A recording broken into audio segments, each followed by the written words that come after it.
සුබ දවසක් වේවා අපේ හැමොනොමික්ස් channel එකත් එක්ක එකතු වෙලා ඉන්න ඔයාලා සියලු දෙනාටම. මට ඉස්සෙල්ලම කියන්න බලන්න මෙතන ඉන්නවද බයිසිකලයක් ගන්න ඕනෙවට ශිෂ්‍යත්ව විභාගෙ ලියපු කට්ටිය. මං හිතන්නේ අපි ගොඩ දෙනෙක් එහෙම කළා. ඒ වගේම ඔයා දැකලා තියෙනවද මේ ලෝකේ ඊටමත් දුෂ්කර අරමුණු වෙනුවෙන් මහන්සි වෙන මිනිස්සු. ඔයාලා හිතලා තියෙනවද ඒ වගේ දුෂ්කර දෙයක් කරන්න ඒ පුද්ගලයා පිටිපස්සේ මොන වගේ මොටිවේෂන් එකක් එහෙම නැත්නම් අභිප්‍රේරණයක් තියෙන්නේ නැද්ද කියලා. අද අපි කතා කරන්න යන්නේ මනෝවිද්‍යාවේදී වගේම කළමනාකරණයේදී ඉතාමත් ජනප්‍රිය මිනිස්සු කොහොමද මේ විදිහට මොටිවේට් වෙන්නේ කියන දේ ගැන පැහැදිලි කර දීම සඳහා ඉදිරිපත් කරන ලද මොටිවේෂන් තියරි එකක් ගැන. මාස්ලෝස් හයරාකි ඔෆ් නීඩ්ස් තියරි එක ගැන. මනෝවිද්‍යාඥයෙක් වුණ මාස්ලෝ මිනිස්සු මෝටිවේට් වෙන සාධක කරුණු කාරණා පිරමීඩයක් විදිහට සකස් කළා. ඊට පස්සේ මිනිස්සුන්ට මේ වෙලාවේදී වඩාත්ම වැදගත්ම අත්‍යවශ්‍යම දේ මොකක්ද කියන සාධකය මත පදනම්ව මේ පිරමීඩය ස්තර 5කට වෙන් කළා. මේ පිරමීඩේ අපි යට ඉඳලා උඩට කතා කළොත් යටම තියෙන්නේ ශාරීරික එහෙම නැත්නම් මූලික අවශ්‍යතා. දෙවනියට තියෙන්නේ ආරක්ෂක අවශ්‍යතා. තුන්වෙනියට සමාජීය අවශ්‍යතා. 4 ආත්මගත අවශ්‍යතා. 5 සොයං පරිපූර්ණ අවශ්‍යතා. එතකොට මොනවද මේ ෆිසියොලොජිකල් නීඩ්ස්? එහෙම නැත්නම් ශාරීරික අවශ්‍යතා කියලා කියන්නේ. මිනිසෙකුට තමන්ගේ පැවැත්ම වෙනුවෙන් විවිධ කාරණාවන් අවශ්‍ය වෙනවා. උදාහරණයක් විදිහට ආහාර, ජලය, නිින්ද, වාසස්ථාන මේ වගේ දේවල් මූලික අවශ්‍යතා විදිහට අපිට සලකන්න පුළුවන්. මාස්ලෝට අනුව සාමාන්‍යයෙන් පුද්ගලයෙක් මුලින්ම සපුරා ගන්න උත්සාහ කරන දේවල් තමයි මේ ෆිසියොලොජිකල් නීඩ්ස් කියලා කියන්නේ. හිතන්න පුද්ගලයෙක් මේ ෆිසියොලොජිකල් නීඩ්ස් එහෙම නැත්නම් මූලික අවශ්‍යතා සම්පූර්ණයෙන්ම සපුරා ගත්තා කියලා. එයාට තව දුරටත් ආහාර, වතුර දුන්නා කියලා එයා මොටිවේට් වෙන්නේ නැහැ. මාස්ලෝට අනුව ඊළඟට එයා වඩාත්ම සැලකිලිමත් වෙන්නේ සේෆ්ටි නීඩ්ස් ගැන. ඒ කියන්නේ ආරක්ෂක අවශ්‍යතා ගැන. මොනවද මේ සේෆ්ටි නීඩ්ස් කියන්නේ?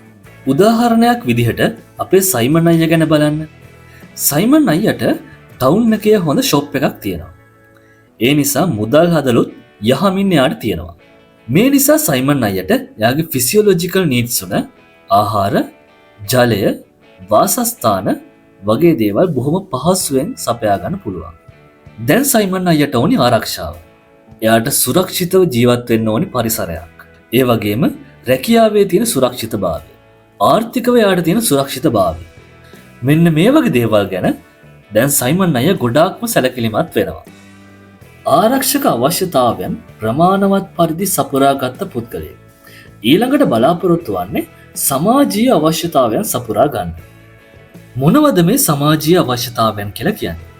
ආදරය, මිත්‍රත්වය, තමන්ට ලැබෙන පිළිගැනීම මේ වගේ දේවල් අපිට උදාහරණ විදිහට දෙන්න පුළුවන්. තමන්ගේ සමාජීය අවශ්‍යතාවයන් ප්‍රමාණවත් පරිදි සම්පූර්ණ කරගත්ත පුද්ගලයෙකු තවදුරටත් මොටිවේට් කරන්න ඕනේ නම් එයාගේ ආත්මගත අවශ්‍යතා සම්පූර්ණ වන ආකාරයට වැඩ කරන්න අපිට සිද්ධ වෙනවා. සමාජයේ ජීවත් වන හැම දෙනෙක්ටම ගෞරවයට ලක්වීමට, පිළිගැනීමට, ඒ වගේම ඇගයීමට ලක්වීම පිළිබඳව ආශාවක් තියෙනවා. මිනිසෙකුගේ ආත්මගත තෘප්තිමත් වීමට තියෙන අවශ්‍යතාව ගැන මාස්ලෝස් මෙම ස්ටීම් නීඩ්ස් යටතේදී සාකච්ඡා කරනු ලබනවා. උදාහරණයක් විදිහට ආර්ථික වශයෙන් වගේම තමන්ගේ පෞල් ජීවිතේනොත් ඊටාම සාර්ථකත්වයට පත් වුණ අපේ සයිමන් අයියට දැන් ඕනි වෙන්නේ ප්‍රසිද්ධිය, ගෞරවය වගේ දේවල්. තමන්ගේ ආත්මගත අවශ්‍යතා ප්‍රමාණවත් පරිදි සම්පූර්ණ කරගත්ත පුද්ගලයෙකුට උනත් තමන් ගැන අතෘප්තියක් එහෙම නැත්නම් සන්තෝෂයක් නැතිකමක් තියෙන්න පුළුවන්. තමන්ගේ ආත්මගත අවශ්‍යතා සම්පූර්ණ කරගත්ත පුද්ගලයෙකු ඊළඟට බලන්නේ තමන්ගේ ස්වයං පරිපූර්ණ අවශ්‍යතා සම්පූර්ණ කරගන්න. මෙන්න මේ නිසා අපේ සයිමන් අයියට දැන් මෙන්න මෙහෙම හිතෙනවා. මට ගොඩක් සල්ලි තියෙනවා. මට ආදරය කරන කට්ටිය ගොඩක් ඉන්නවා. හැමෝම මට ගරු කරනවා.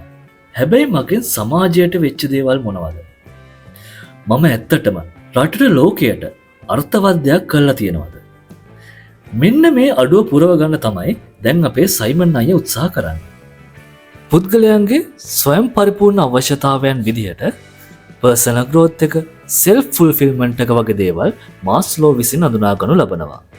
මාස්ලෝස් හයිරාකි ඔෆ් නීඩ්ස් තියරි එක අනුව මේ තමයි මනුෂ්‍යයෙකුට අවශ්‍ය වෙන අතිශයම ඉහළම අවශ්‍යතාවය වන්නේ.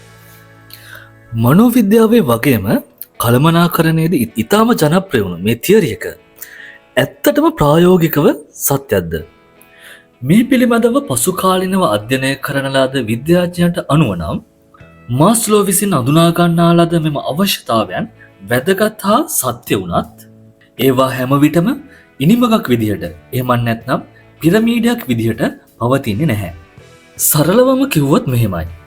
හැමතිස්සෙම පුද්ගලයන් තමන්ගේ පහළ මට්ටමේ අවශ්‍යතාවයන් සම්පූර්ණ කරගැනීමෙන් පස්සේ ඊට ඉහළ මට්ටමේ අවශ්‍යතාවයන් සම්පූර්ණ කරගන්න යනවා කියලා අදහසක් නැහැ.